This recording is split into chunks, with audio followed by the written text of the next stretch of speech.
नमस्कार. आज आपण बनवतो आहे पुरणपोळीचा पूर्ण स्वयंपाक. चला तर मग सुरुवात करूया. या ठिकाणी मी 1.5 ग्लास पुरणपोळीसाठी हरभऱ्याची डाळ घेतलेली आहे. मोठ्या कुकरच्या डब्यामध्ये 1 ग्लास आणि छोट्या डब्यामध्ये अर्धा ग्लास अशा प्रकारे स्वच्छ अशी धुवून शिजायला ठेवणार आहे. डाळ व्यवस्थित शिजली गेली पाहिजे, तरच पुरणपोळ्या छान होतात. मीडियम गॅसवरती 4 शिट्ट्या काढून घेतलेल्या आहेत आणि वाफ काढून थंड झाल्यानंतर थोडंसं डाळ शिजली का चेक करायचं आहे. छान डाळ शिजलेली आहे आपली. यानंतर एका चाळणीतून मी हे पाणी वेगळे करत आहे. डाळ आपल्याला पूर्णपणे पाणी काढून कोरडी अशी करायची आहे थोडी.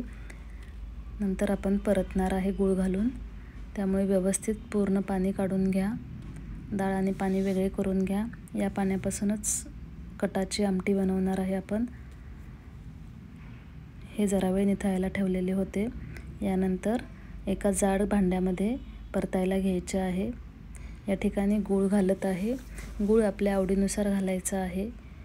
आपल्याला पुरणपोळी गोड आवडते की कमी गोड आवडते, त्याप्रमाणे गूळ कमी जास्त घाला. या ठिकाणी आमच्याकडं पुरणपोळी ही गोडच असते, जास्त गोडही नाही, पण प्रमाणात.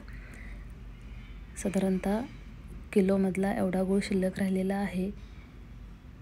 आपली ही 1.5 ग्लास डाळ होती, म्हणजेच वजनी प्रमाणात ही 350 ते 400 ग्रामपर्यंत आहे. जेवढी डाळ असते तेवढाच गूळ किंवा थोडासा कमी त्यापेक्षा. हे व्यवस्थित परतायला घ्यायचे आहे. नेहमी जाड भांड्यामध्ये परतायला घ्या, म्हणजे वेळ कमी लागेल. तसं पुरण परतायला वेळ हा जास्तच लागतो आणि वेळ देऊन जेवढं पुरण परताल तेवढे ते पुरण व्यवस्थित होते आणि पोळ्या टम्म फुगून छान बनतात. चवीनुसार मीठ घालायचं आहे. थोडंसं मीठ नाही घातलं तर पोळ्या चविष्ट होत नाहीत. थोडंसं मीठ घालायचं. एका बाजूला पुरण करत करत मी आंब्याचा रस करायला घेतला होता. या ठिकाणी आंब्याचा रस मिक्सरला न करता मला हातानेच करायला आवडतो.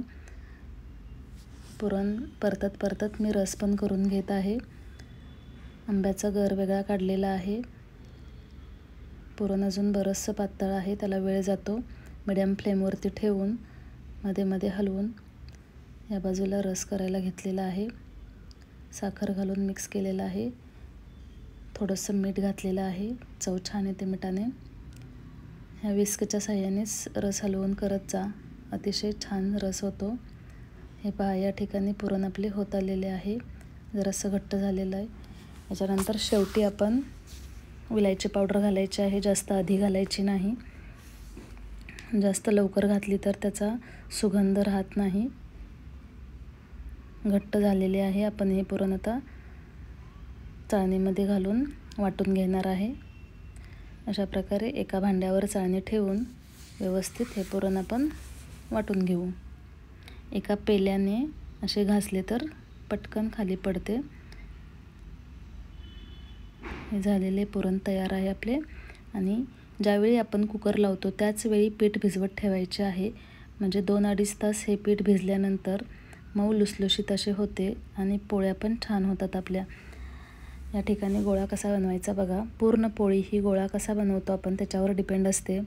त्यामुळे व्यवस्थित पारी बनवून घ्या. त्याच्यामध्ये पुरणचं फिलिंग असं व्यवस्थित करून घ्या. जर हेच व्यवस्थित केले नाही तर पोळ्या फुटतात.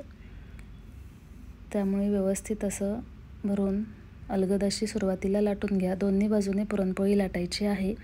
काही जण म्हणतात की एकाच बाजूने पुरणपोळी लाटावी, पण असं काही नाही. दोन्ही बाजूने पण पुरणपोळी लाटली तरी छान टम्म फुगते. अलगद अलगद अशी लाटायची आहे. ज्यांना प्रॅक्टिस नाही त्यांनी लाटणं अगदी अलगद हातात धरा. भार देऊ नका. भार दिला तर पोळी फुटेल. किती सुंदर आपली पोळी बनलेली आहे पहा. थोडासा कलर चेंज झाल्यानंतर पलटायची आहे. किती टम्म फुगत आहे बघा तुम्ही. आणि वरून तूप लावलेलं आहे. आपल्याला तेल लावायचे, तूप लावायचे, काहीही लावू शकता, पण शक्यतो तुपातली पोळी छान लागते. पुरणपोळीला तूपच लावावे. किती टम्म फुगते बघा. ही वाफ खूप डेंजर पोळते, त्याच्यामुळे जरा जपून पुरणपोळी उलटताना नेहमी उलटण्यानेच उलटायची आहे. हाताने उलटायला गेला तर ती वाफ पोळून जोरात चटका बसतो। दोन्ही बाजूने अशा प्रकारे खरपूस भाजून घ्यायची आहे। किती सुंदर दिसत आहे पहा, मऊ लुसलुशीत अशी पुरणपोळी झालेली आहे। अशाच प्रकारे बाकी पुरणपोळी पण मी करून घेत आहे। व्हिडिओ आवडल्यास लाईक, शेअर, सबस्क्राईब करायला विसरू नका आणि कॉमेंट करून सांगा कशी झाली आहे आपली पुरणपोळी। यानंतर आपण कटाची आमटी करायला घेत आहे। 2 मीडियम आकाराचे कांदे गॅसवर भाजायला ठेवत आहे। ही कटाची आमटी खूप टेस्टी लागते, सर्वांनाच आवडते। आमटी आणि भात खायला माझ्या घरात पण सर्वांना आवडतो, त्यामुळे मी अगदी मन लावून ही भाजी बनवत असते। तेल घेतलेलं आहे या ठिकाणी। तेल कडक गरम झाल्यानंतर मोहरी तडतडली, त्यानंतर जिरे घातले। यानंतर आपण कच्चे मसाले घालणार आहे थोडेसे। मोठी इलायची, त्यानंतर तेजपत्ता, दालचिनी, 2 ते 3 मिरे आणि आपण भाजून घेतलेला कांदा घालायचा आहे पेस्ट करून। अद्रक, लसूण, कढीपत्ता, खोबरे हे व्यवस्थित परतून घ्यायचे। यावरच मी सांबार मसाला 1 चमचा घातलेला आहे। यानंतर लाल मिरची पावडर, काळं तिखट अर्धा चमचा। आपल्याला तिखट कसं आवडतं त्यानुसार तिखट घाला। खूप सोपी आहे ही भाजी, पण चवीला भन्नाट लागते। यानंतर थोडंसं पाणी घालून कोथिंबीर घालून हे 1-2 मिनिट शिजवून घ्यायचं आहे। डाळीतून काढलेला सार घालणार आहे। हे असं फोडणी 2 मिनिट पाणी घालून शिजवल्यानंतर भाजीची चव खूप छान येते, टेस्टी होते भाजी। नक्की करून पहा अशा प्रकारे। ही भाजी आता फोडणी दिल्यानंतर मंद गॅसवरती ठेवायची आहे, फुल गॅसवरती उकळू नका। मस्त तर्री येते आणि कट छान येतो।